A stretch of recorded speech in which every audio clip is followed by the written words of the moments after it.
adorador. Assim Deus me formou, e quem poderá calar a voz de um coração? Se eu subir aos céus, eu vou te encontrar lá. Se eu mergulhar no mais profundo mar, nunca poderei me ausentar do teu olhar. Tu és um Deus que me sondas.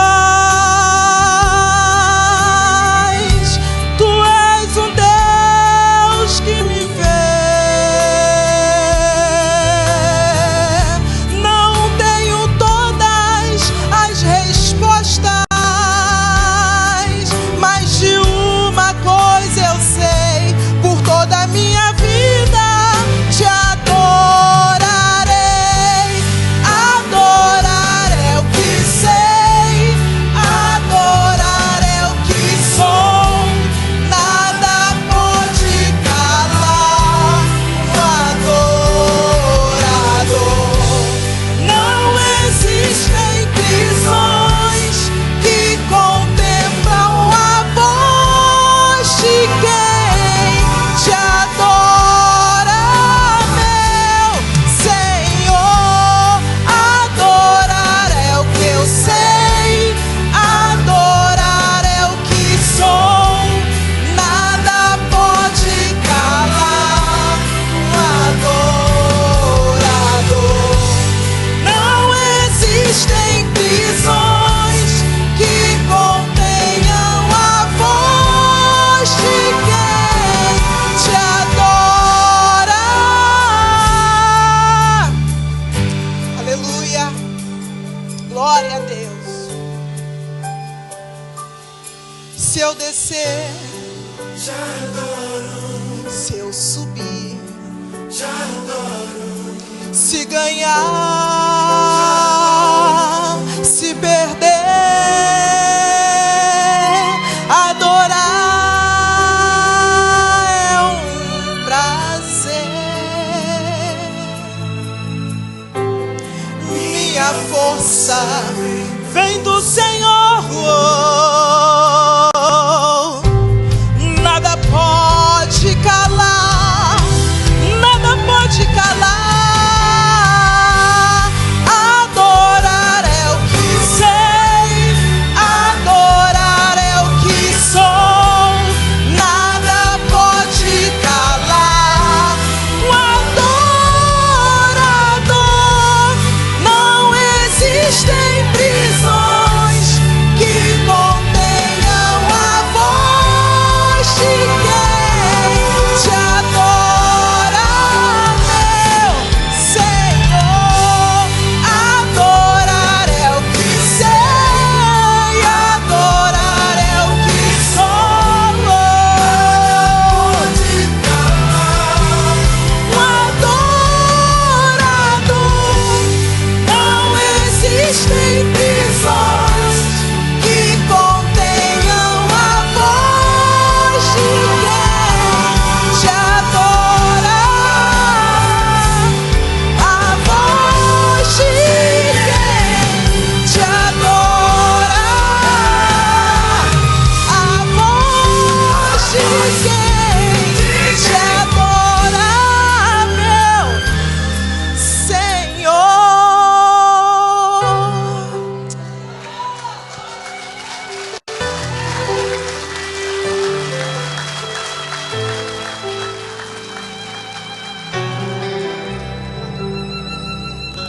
Isso aí, a voz do adorador. Glória a Deus.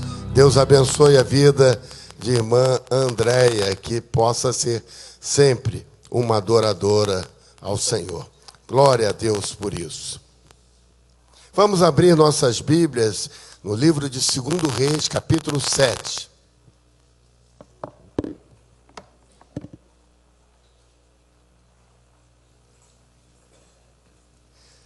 Queridos, nós vamos ler este texto. É um texto grande, de 20 versículos, porque ele conta uma história. E essa história é muito importante, por isso eu fiz questão de ler todo o capítulo. Obrigado, Hugo. O capítulo 7 de 2 Reis.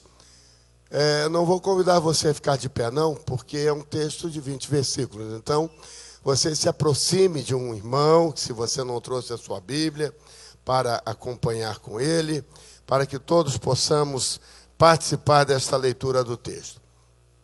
Enquanto os irmãos abrem as suas Bíblias, eu quero dizer que o irmão Osmir nos procurou agora e a pastora Veleda falava sobre o Davi, orávamos sobre o Davi, e o irmão Osmir nos disse que o Davi já está em casa. Glória a Deus, vamos aplaudir o Senhor. E aí fica eu vejo ali o irmão Osmar, quero dizer que também o irmão Odilon também já está em casa, é o sogro do irmão Osmar, pai da irmã Odileia, e já está em casa. Glória a Deus, ele esteve muito enfermo também. Agora, uma palavra sobre a questão do Davi, o menino que se acidentou aqui, caiu hoje aqui na igreja. Irmãos, nós estamos em época de Olimpíada, mas aqui não é lugar de treinamento. Então, a garotada, às vezes, faz aqui, do nosso salão de cultos, quando acaba o culto, o lugar de treinamento de 100 metros com barreiras, né? E, às vezes, nós somos a barreira, eles passam por nós, então temos que tomar cuidado. Então, os pais devem orientar os seus filhos. Também nosso piso de ardósia aqui fora é muito bom, né? Dá para jogar bola e tal, mas também nós temos que tomar cuidado. Então, graças a Deus não aconteceu nada com Davi, mas poderia ter sido uma tragédia. Então, nós temos que tomar muito cuidado. E quem tem que tomar cuidado com os seus filhos são os pais, né? Ou aqueles que são responsáveis por eles enquanto estão aqui conosco na igreja, né? São os avós, os tios e tal. Então, fica aí um alerta para nós e é tão bom sabermos que nada aconteceu. Eu até falei assim, Davi, eu vou tirar foto sua, vou mostrar à noite na igreja, mostrar você passeando na ambulância. Mas não vou fazer isso, não vou fazer o garoto pagar esse mico, né? Mas que legal passear na ambulância. Você já passeou de ambulância? Ninguém quer, né? Ninguém quer. Pois é. Mas fica aí essa aí na conta do Davi. Que Deus o abençoe, que ele não se esqueça disso e tenha mais cuidado. E aqueles que estavam brincando com Davi, entendam também que tem que tomar cuidado em todos esses momentos. Mas eu também quero agradecer aos irmãos, as orações. A semana passada, Veleda e eu estivemos no congresso, na conferência profética lá em Brasília. Foi uma bênção, não foi uma conferência com um grande número de participantes, mas foi profeticamente muito importante. A pastora Valnice abriu, na sexta-feira o apóstolo Arles pregou, no sábado eu, o apóstolo Paulo Técio, o apóstolo Hudson, encerramos. E foi um trabalho assim, muito especial. Como os irmãos veem no boletim, nós terminamos ali no coração do Brasil, na capital brasileira, profetizando com 3 atos proféticos. Primeiro, quebrando a idolatria no Brasil. Pegamos um vaso de barro, estraçalhamos, mostrando a nossa não concordância com a idolatria no Brasil. O segundo foi por meio de um mapa do Brasil, com as 5 regiões. Nós cobrimos o mapa com sentenças proféticas. Foi um momento assim muito inspirativo, momento de muita oração pelo Brasil. E por último, estivemos orando, ungindo o país por meio de seu pavilhão, sua bandeira, orando, ungindo e pedindo ao Senhor compaixão sobre o Brasil. Então, eu quero dizer aos irmãos, foi um momento assim muito especial. Estivemos todos ali, um grupo bom de apóstolos, pastores e alguns irmãos de Brasília. Foi um momento muito importante para a nossa nação, estivemos ali orando, obrigado pelas suas orações. E no domingo passado, de manhã, eu assisti o culto das crianças e à noite assisti parte do culto, vi a juventude com muito fôlego, cantando aqui no domingo passado.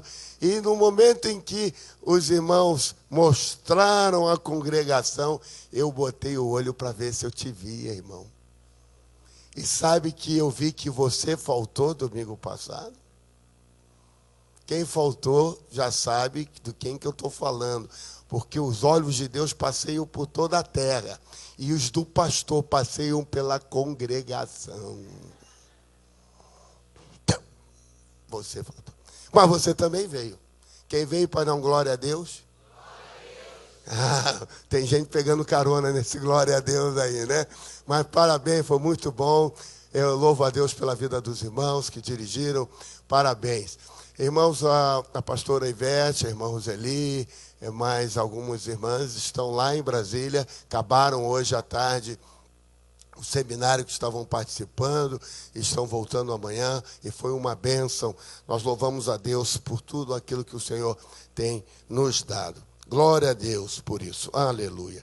Irmãos, esta noite eu quero trazer uma palavra à igreja sobre uma notícia importante a ser comunicado a todos. Esse é o título da mensagem. E vamos ler então o texto de 2 Reis, capítulo 7.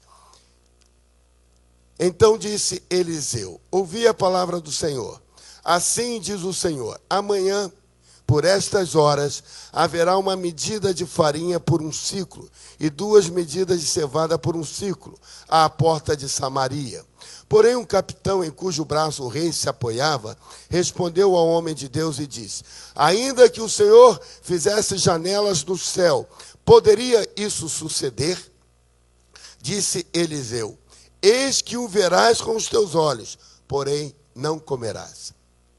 Ora, 4 homens leprosos estavam à entrada da porta e disseram uns aos outros: por que ficamos nós sentados aqui até morrermos?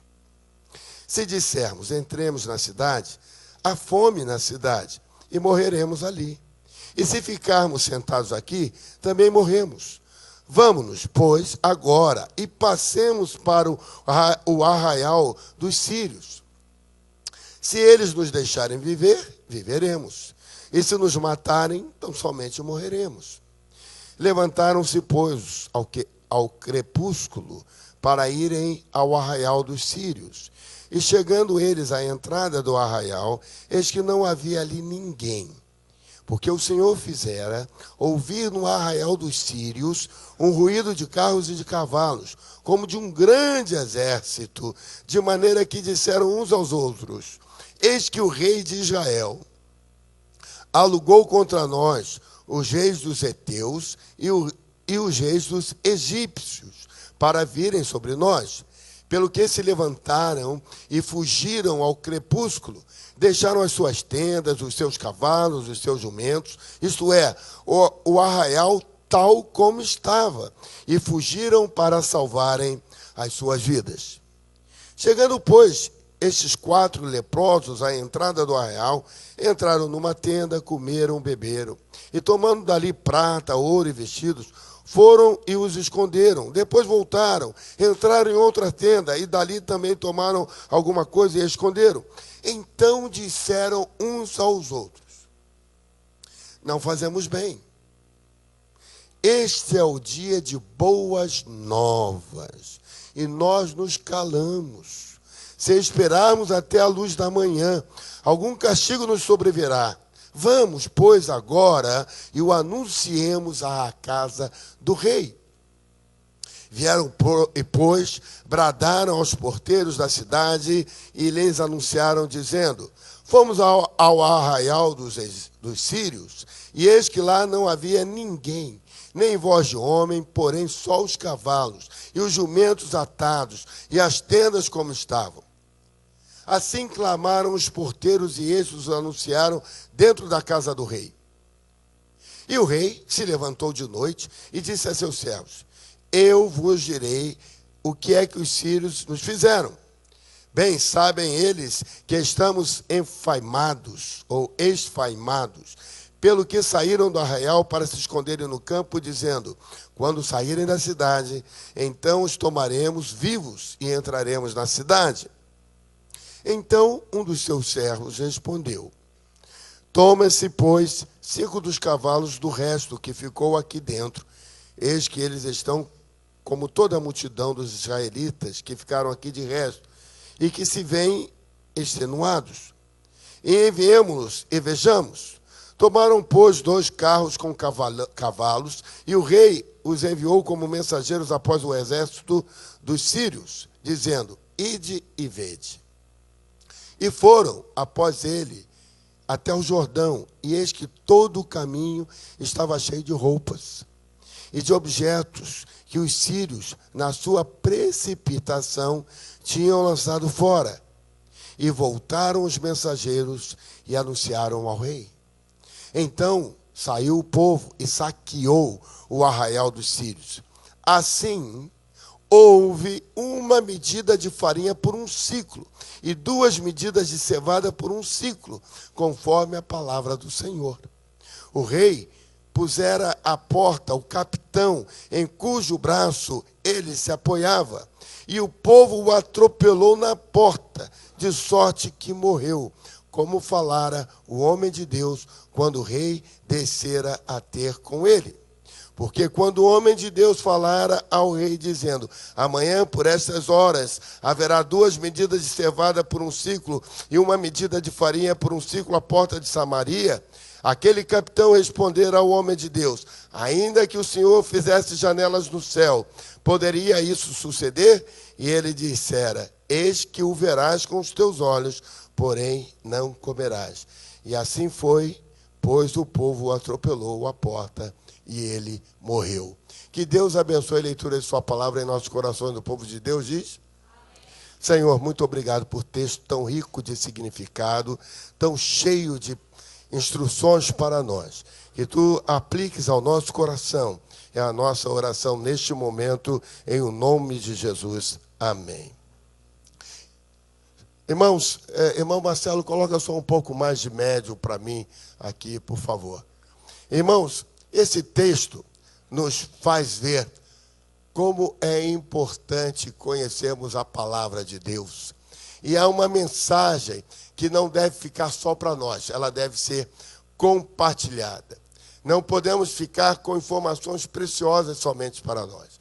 Este momento aqui, o exército de Israel, a cidade de Samaria, o reino do norte estava sitiado pelos assírios. E o que fizera o rei? O rei assírio. Ele mandara então cercar a cidade. E por um tempo a cidade ficou estrangulada. Não entrava produção. Não havia mais alimentação. O povo não conseguia mais comer. E começou a ter fome. Começaram a comer os animais e tudo. Quando você lê o capítulo 6, você vai ver que o rei fica muito triste, porque uma mulher chega para ele e diz assim: rei, eu não tenho mais nada para comer, a não ser meu filho. E o rei diz: mas o que eu posso fazer? E o rei rasga a sua roupa. O rei da ocasião era o rei Jeorão, estava substituindo o rei Acasias, sucedendo o rei Acasias. Era um período de muito seco, e de fato, o povo de Israel acabou sendo levado cativo pelo povo assírio, um pouco mais à frente. Mas neste momento, o rei se sente impossibilitado. E ele procura o profeta Eliseu. E o profeta então diz para ele: olha, rei, deixa eu lhe dar uma palavra da parte de Deus. Amanhã não mais haverá seca. Amanhã não mais haverá fome. Amanhã não mais haverá sequidão. Amanhã não mais haverá estiagem. Amanhã não mais haverá cerco. Deus vai dar o livramento. E amanhã, diz o profeta, se venderá, como ele disse, a farinha por um preço muito baixo. Ora, irmãos, é muito difícil entendermos isso, né? Porque eles estavam naquele momento passando fome. O rei mandara guardar alguns cavalos para uma emergência. Os demais já tinham sido usados, comidos. O povo estava, de fato, sitiado. E Eliseu diz isso. O rei foi até o profeta e o profeta diz: olha, rei, fica tranquilo, olha a palavra de Deus. E notem, meus irmãos, que nesse momento o rei, cansado, extenuado, com fome, ele estava apoiado no braço de um capitão. E o capitão então zomba pela incredulidade. E ele diz para o profeta: olha, mesmo que Deus abrisse as janelas do céu e mandasse comida, isso não seria possível. E o profeta então diz para ele: tá bom. Sabe, irmãos, uma particularidade, o profeta Eliseu, ele era um homem de muitos milagres. Dizem que Elias fez 7 milagres e Eliseu fez 14. Havia tanta unção e porção dobrada do espírito de Elias em Eliseu, que quando Eliseu morreu, sepultaram o seu corpo, os seus ossos, e não fecharam a cova. E quando jogaram uma pessoa morta sobre a cova de Eliseu, a unção que havia nele, aquele morto que fora jogado lá, ressuscitou. Eliseu não era um homem de brincadeira. Ele era um homem careca. Nunca brinquem com um homem careca. Quando Eliseu recebeu a porção dobrada de Elias, uns meninos, cuidado meninos, brincaram com ele dizendo assim: olha lá o calvo, olha lá o careca. Eliseu só fez assim: pode soltar. E vieram os lobos e pegaram os meninos. Então não brinquem com Eliseu. Naquele momento, o capitão zomba de Eliseu, zomba da palavra profética. E diz assim: isso não é possível, isso não acontecerá. Eliseu diz assim: olha, você vai ver, mas você não vai provar de nada. E o verso termina, o verso de número 20, dizendo: assim foi, pois o povo o atropelou à porta, e ele morreu, e o capitão não viu. Irmãos, que coisa impressionante esse texto. Texto tão rico, um momento de Samaria tão importante, e Deus agiu de uma maneira muito especial. Mas quem foram os homens importantes desse texto? Teve a palavra de Eliseu, mas para que a palavra se cumprisse, havia 4 leprosos. Interessante, irmãos, que o texto é muito claro. Ele diz assim: esses leprosos não estavam dentro da cidade, eles estavam fora. Porque o leproso não podia morar dentro da cidade.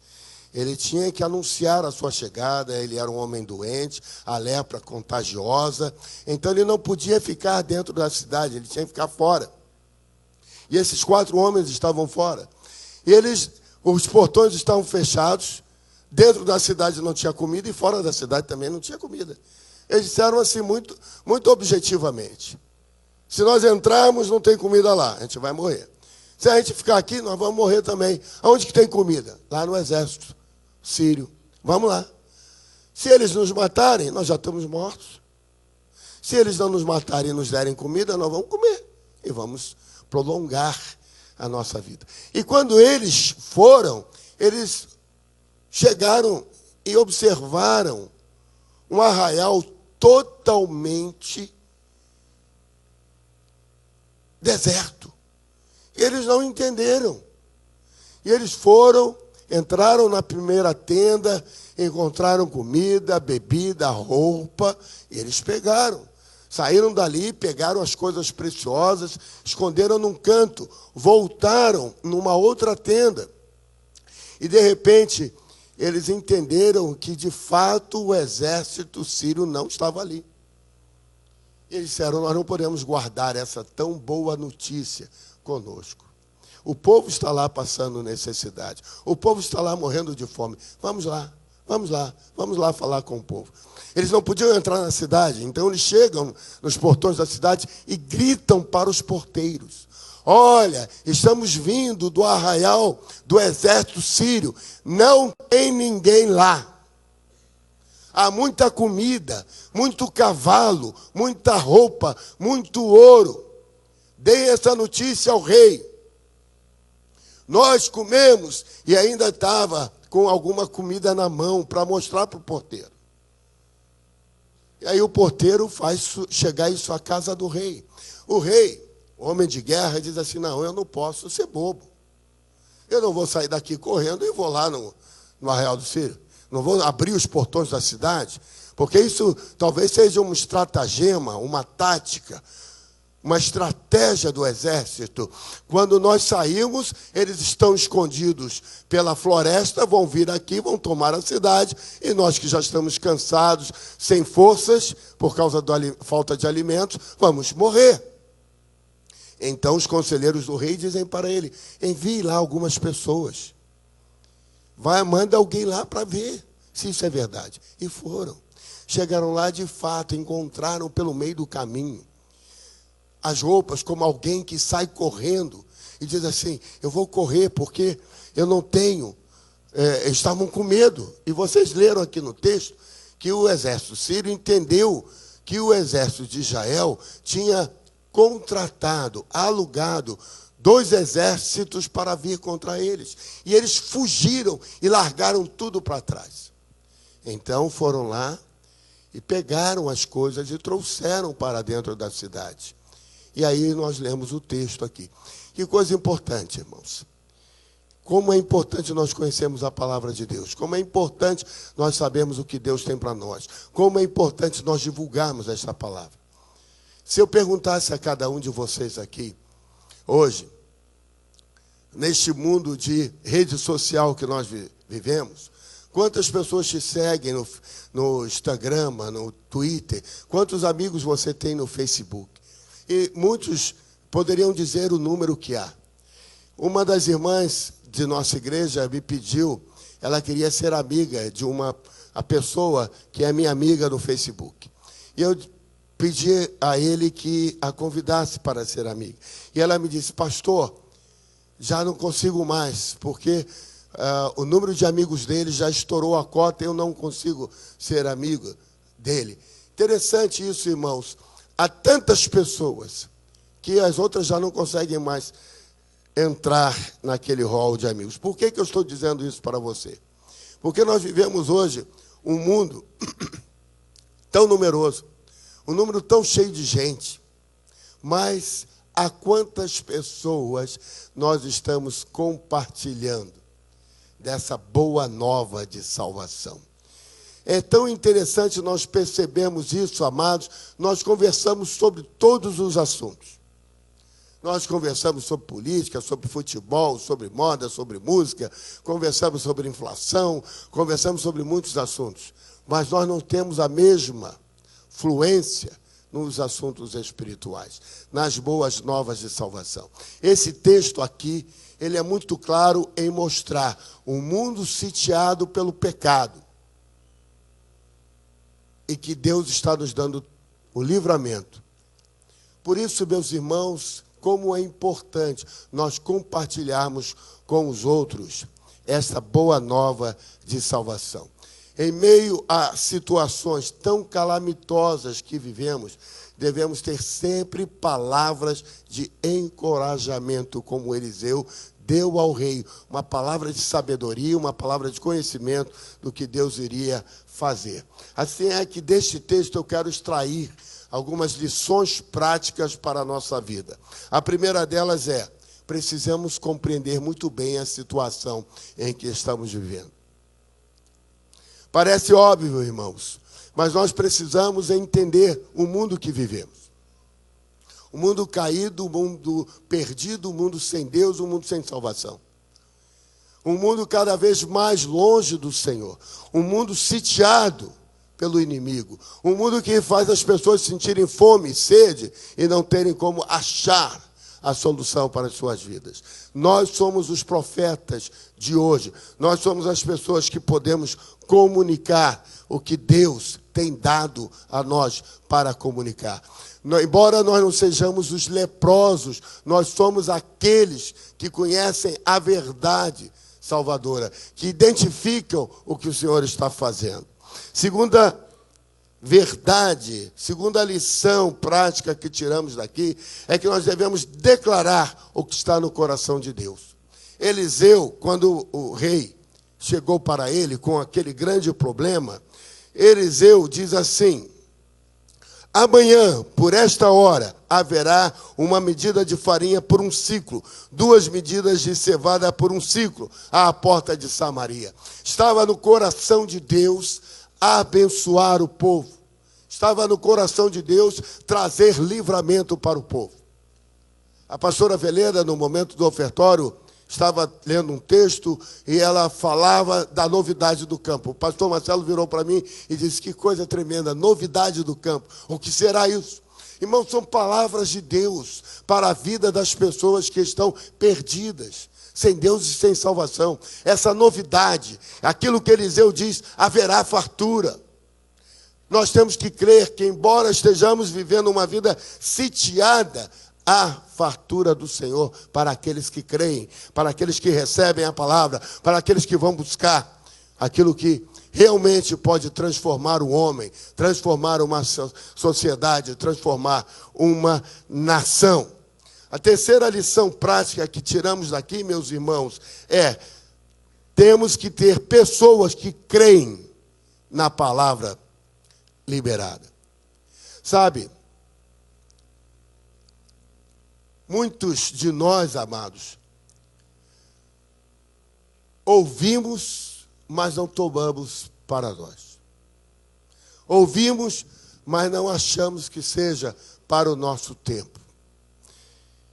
Eu creio que Deus está falando conosco, irmãos, para vivermos uma vida, de fato, daqueles que creem. Se os leprosos representam uma humanidade caída em pecado, quando eles receberam a palavra transformadora e foram até o arraial dos sírios, eles disseram: não podemos ficar com essa nova somente para nós. Nós temos que compartilhar, irmãos, enquanto há tempo para todos. Nós temos que crer nessa palavra de transformação. Temos que crer que há uma mudança, que é possível isso. E quando nós agimos assim, isso produz em nós uma força motriz que alavanca e que faz com que nós mudemos o nosso nível espiritual, o nosso nível de entendimento das coisas, o nosso nível com Deus.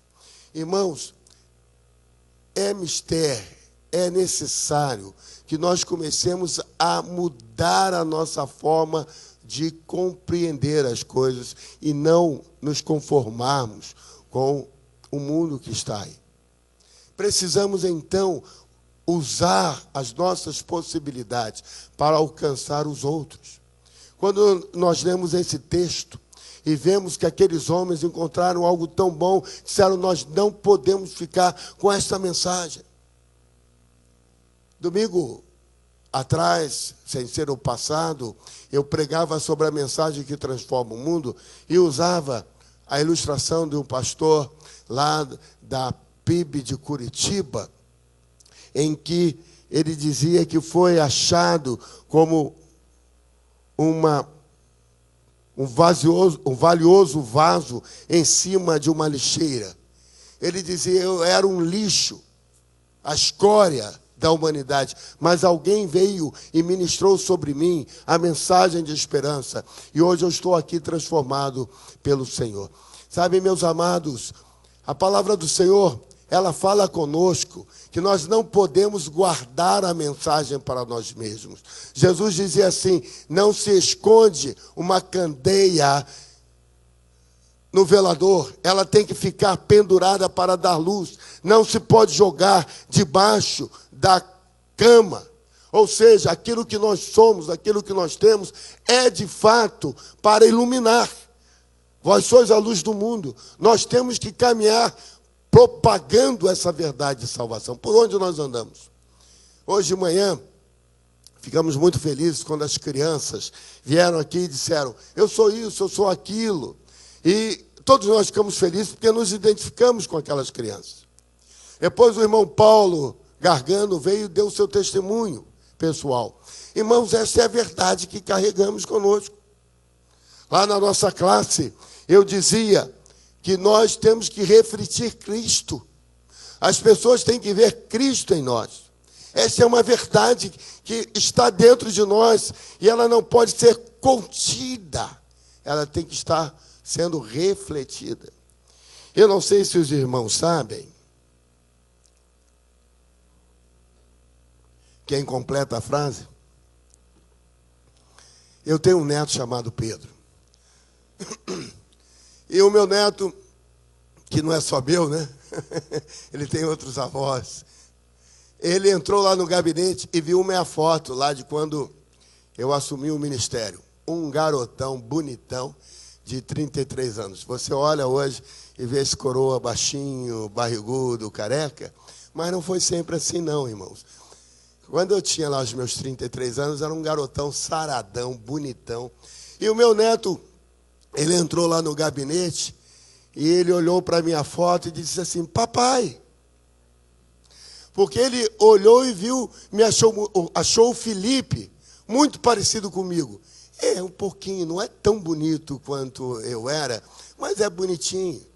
E aí ele olhou para aquela foto e disse assim, papai, o que eu quero dizer com você, isso com os irmãos? Ora, se o meu neto, quando olha para a minha foto, vê o pai, significa que ele e eu somos, pais e irmãos, parecidos. Semelhantes, triângulo semelhante, lembra disso? Parecidos. Quando as pessoas olham para você, elas veem Cristo em você. É isso que nós temos que ser.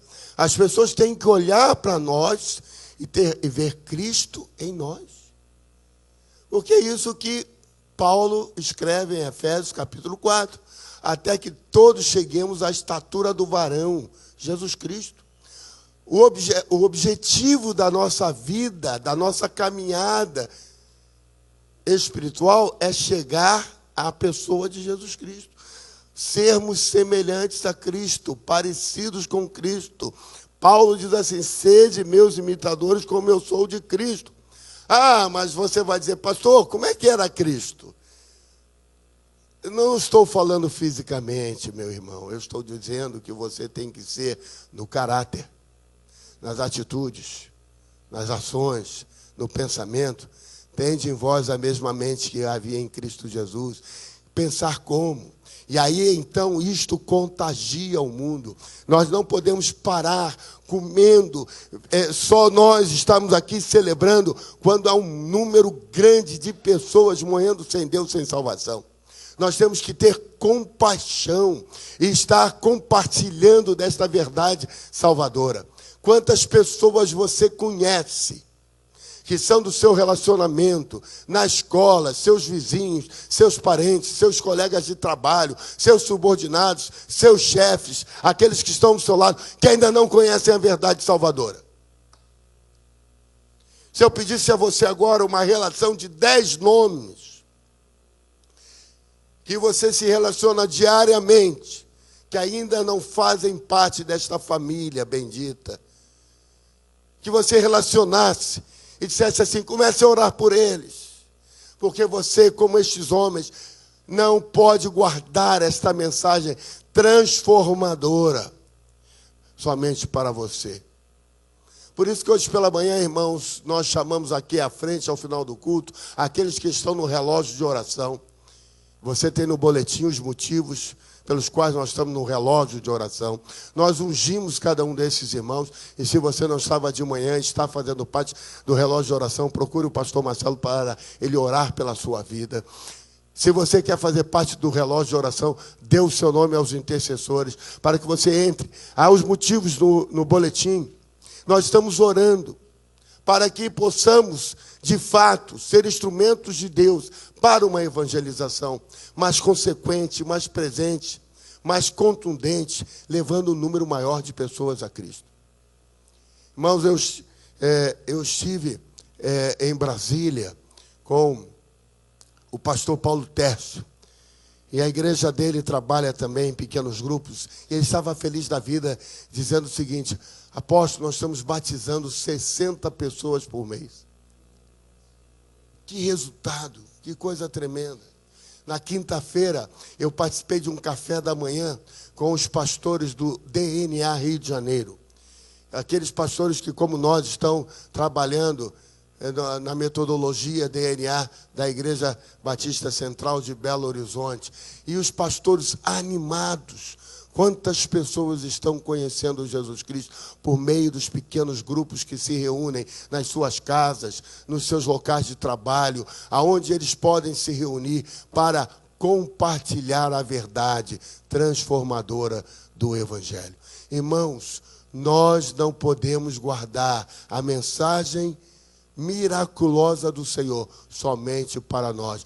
Temos que ser elementos de transformação. Temos que chegar nos portões e gritar essa mensagem que transforma o mundo. Que coisa impressionante. Eu e você estamos sendo treinados, capacitados para que possamos, este ano, começar a escola de líderes e preparar aqueles que estarão liderando os pequenos grupos. Quero terminar a mensagem desta noite chamando a atenção dos irmãos para outra lição prática que tiramos desse texto. A lição diz o seguinte: esta mensagem traz salvação para todos.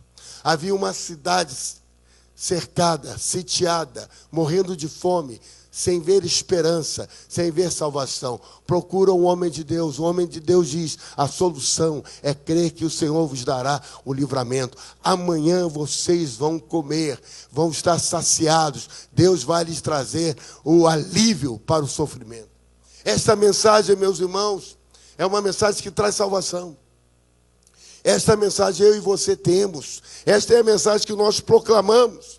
E o Senhor faz acontecer de maneira sobrenatural. Às vezes nos falta forças. Às vezes nós não temos mais como caminhar. Mas Deus nos levanta. Deus nos coloca de pé. Deus nos faz enxergar muito mais além.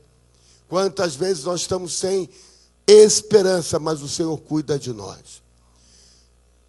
Algum tempo atrás, um casal de amigos nossos,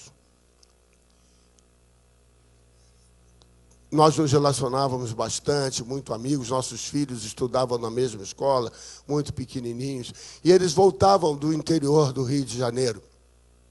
Isso tem muitos anos, naquela época não se usava GPS, não tinha isso. Né? O GPS era parar no posto e perguntar como é que eu chego ali, e a pessoa diz: segue em frente, dobra na terceira e vai. E aí eles se perderam, já era de noite. E quando o crente fica sem cachorro no meio do mato, o que ele faz? Ora. E aquela irmã, ela disse para mim e para a Veleda: nós oramos e pedimos: Deus, nos ajuda. Nós não sabemos sair daqui, estamos perdidos. E meus irmãos, de repente, eles vêm passar por eles um carro. Eles buzinam, fazem sinal. E o carro para, no meio da noite. E eles se aproximam e dizem: olha, nós estamos perdidos. Estamos indo para a cidade do Rio de Janeiro e não sabemos ir. Aquela pessoa diz assim: me sigam. E eles seguem. E vão, e de repente chegam num lugar fácil de chegar na Rio São Paulo para pegar a Brasil. Aí eles conhecem um caminho. Quando eles pensam em chegar perto do carro para agradecer, cadê o carro? O carro simplesmente sumiu da frente deles. O carro estava na frente. De repente o carro sumiu. O que houve, irmãos? Sabe, a cidade de Samaria estava sitiada. Havia um grande exército sírio que ia realmente destruir a cidade. Não havia solução. Senhor, salva-nos. Se você vir um pouquinho a sua página, no capítulo 6, Eliseu dava instruções ao rei de Israel. Toda a tática do rei da Síria, que ele tramava com os seus generais, Deus fazia Eliseu saber. E Eliseu dizia para o rei de Israel o que o Senhor estava orientando. E Deus então dava livramento. Certo dia pela manhã, capítulo 6, a partir do verso 15, nós lemos o seguinte: tendo um moço de Deus se levantado muito cedo, saiu, e eis que um exército tinha cercado a cidade com cavalos e carros. Então o moço disse ao homem de Deus: ai, meu senhor, que faremos? Respondeu ele: não temas, porque os que estão conosco são mais do que os que estão com eles. Se na sua Bíblia isso não está grifado, grife. Nunca se esqueça disso. Nunca se esqueça disso. São mais os que estão com você do que os que estão com eles. Eliseu orou e disse: ó Senhor, peço-te que lhe abras os olhos para que veja. E o Senhor abriu os olhos do moço, e ele viu, e eis que o monte estava cheio de cavalos e carros de fogo ao redor de Eliseu. Irmãos, muitos podem dizer assim: eu não sou Eliseu. Eliseu vivia num tempo em que o Espírito do Senhor não era imanente, era transcendente. Deixe-me explicar esse conceito teológico. O Espírito transcendente é este que nós vemos aqui no Velho Testamento. A palavra diz assim: veio sobre mim o Espírito do Senhor. Então o Espírito vinha, dava a palavra, o profeta recebia a palavra, mas o Espírito não permanecia sobre o profeta. Ele recebia a direção de Deus. Já quando Jesus Cristo veio à terra, o Espírito deixou de ser transcendente para ser imanente, permanecer. E aí nós lemos em João, no capítulo 1, a partir do verso 12, que diz: a todos quantos o receberam, deu-lhes o poder de se tornarem filhos, a saber, aqueles que creem no seu nome, que não nasceram da vontade da carne, mas sim da vontade do Espírito. E no verso 14 diz: e vimos a sua glória como a glória do unigênito do Pai. E aí, nós continuamos a ler e vamos parar no capítulo 20, no verso 22, quando Jesus sopra sobre os discípulos e diz: recebei do meu Espírito.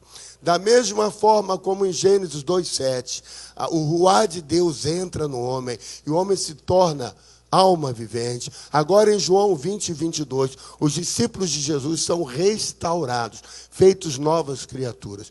Mas isto era necessário para o interregno, o período de tempo entre a ascensão de Jesus e o cumprimento da promessa de Joel, capítulo 2, versos 28 a 30, que se cumpre em Atos, capítulo 2. E em Atos, capítulo 2, diz o texto que, chegando o dia de Pentecostes, Deus cumpriu a promessa. E naquele dia, ele enviou o seu Espírito sobre a igreja. E aí nós temos dois fenômenos. O primeiro é que quando a pessoa aceita Jesus, ela se transforma, ela é feita nova criatura. 2 Coríntios, capítulo 5, 17. Aquele que está em Cristo é nova criatura. Nós somos recriados em Cristo Jesus. E aí o Espírito Santo vem fazer morada na nossa vida. E em Atos, capítulo 2, o Espírito do Senhor está sobre a igreja, permanentemente. Eis que estarei convosco todos os dias até a consumação dos séculos. Portanto, irmãos, há uma mudança. Não mais aquilo que havia no Velho Testamento, do Espírito ser transcendente, mas agora do Espírito ser imanente, está em nós. Portanto, quando nós lemos assim: maior o que está convosco, o que está em vós, do que está no mundo, de fato, hoje se torna real, firme, poderoso e produtivo na nossa vida. É isso que nós aprendemos, é isso que nós devemos viver. Este deve ser o moto condutor da nossa existência. Saber que o Senhor está em nós. E esta mensagem traz salvação para todos aqueles que estão conosco. Este é um argumento que temos na nossa mão, que não podemos dele deixar de lado. Devemos usar sempre. Devemos fazer isso, Senhor, de nossa vida, irmãos, a nossa maneira de viver. pregar sempre, viver sempre, contagiar os outros com aquilo que Deus tem para a nossa vida.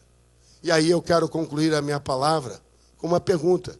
Nós temos, de fato, uma notícia importante a ser comunicada a todos? Temos feito disso o nosso estilo de vida? Temos nos preocupado em compartilhar de Jesus todo o tempo da nossa vida? As pessoas que estão ao nosso lado, as pessoas que não nos conhecem, temos levado essas pessoas a Cristo? Irmãos, o tempo urge. O tempo é agora. Este é o momento de nós agirmos e fazermos o Senhor conhecido nesta geração, porque breve vem o Senhor e Ele quer nos achar prontos para estarmos com eles. Essa é a nossa oração. Este deve ser o nosso motivo. Que Deus nos abençoe. Amém? Glória a Deus. Vamos ficar de pé, irmãos. Vamos orar.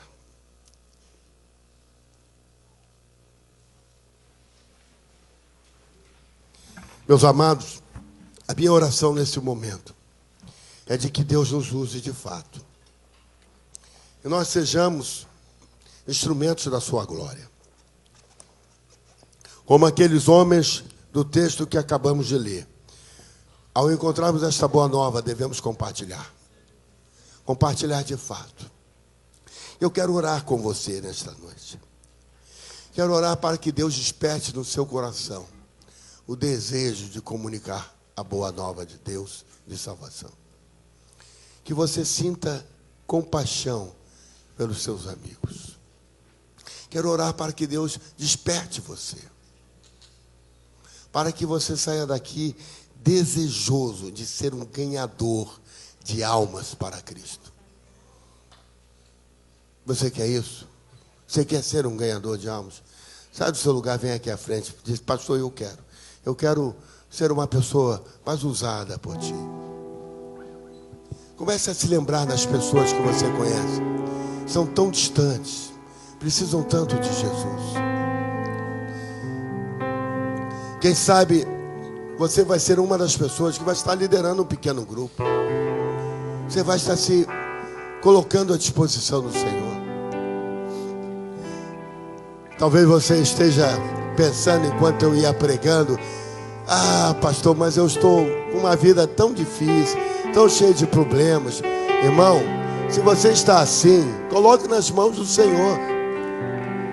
Se Ele pôde afugentar o exército sírio, Ele pode cuidar de você. Pode cuidar da sua casa. Pode cuidar do que você faz. Deus é Deus. Deus é o Senhor.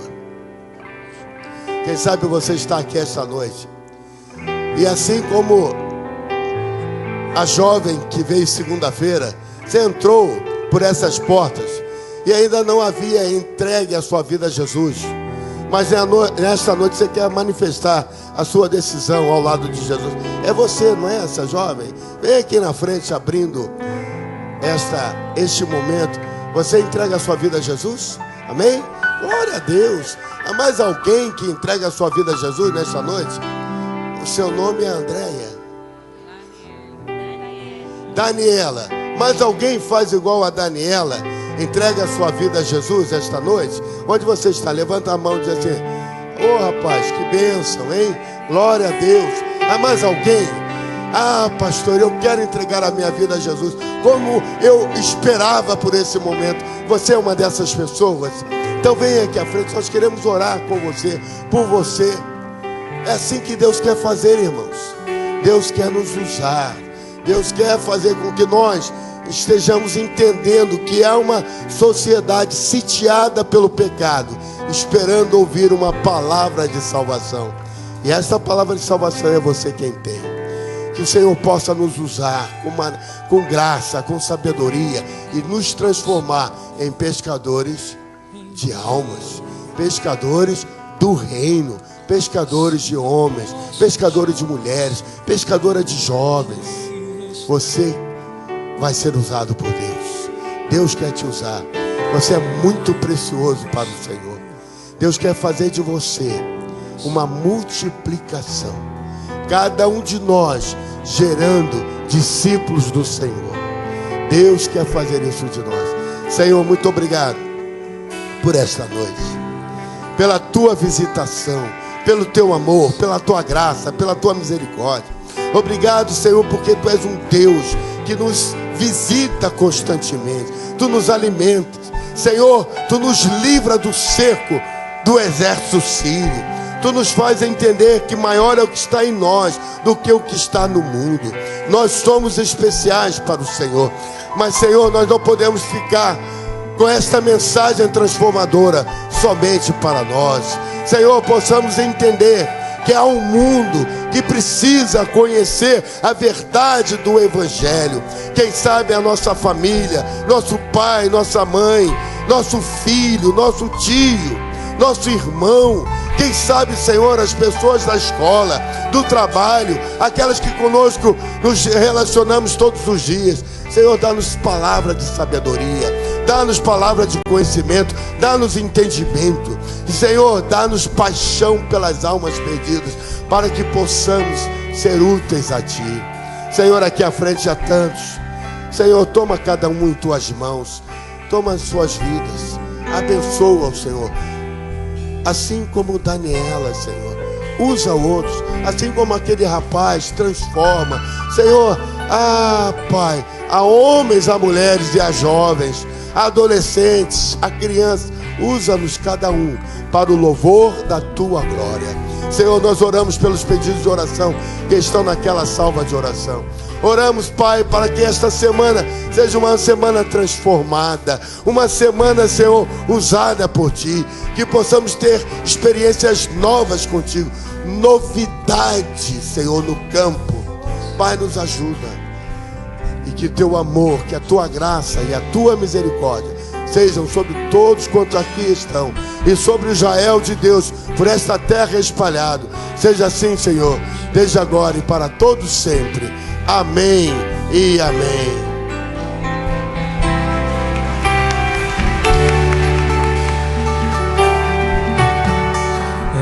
Eis-me aqui, Senhor, envia-me. Se não posso Te servir, aqui estou. Tu és meu Senhor, como barro sou, para que me faças a Tua imagem, toma-me, eu farei, Te obedecerei, sem reservas nem condições, eu Te servirei, e eu farei, Te obedecerei, sem reservas nem condições, eu Te servirei.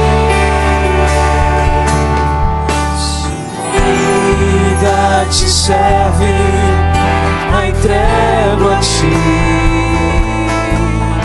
e me rendo aos Teus pés, Senhor Jesus. Te entrego meu ser e meu coração. Não há sentido de viver se não for para Ti.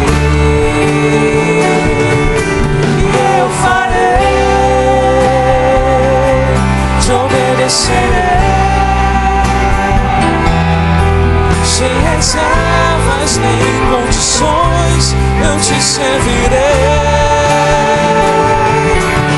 eu farei, Te obedecerei, sem reservas nem condições, eu Te servirei, com toda a minha alma, com a minha mente, com toda a força, eu Te servirei, com toda a minha alma, com a minha mente, com toda toda a força, te obedecerei, eu farei, te obedecerei, sem reservas nem condições, eu te servirei, eu farei, te obedecerei, sem reservas nem condições, eu te servirei, eu farei, te obedecerei, sem reservas nem condições, eu te servirei.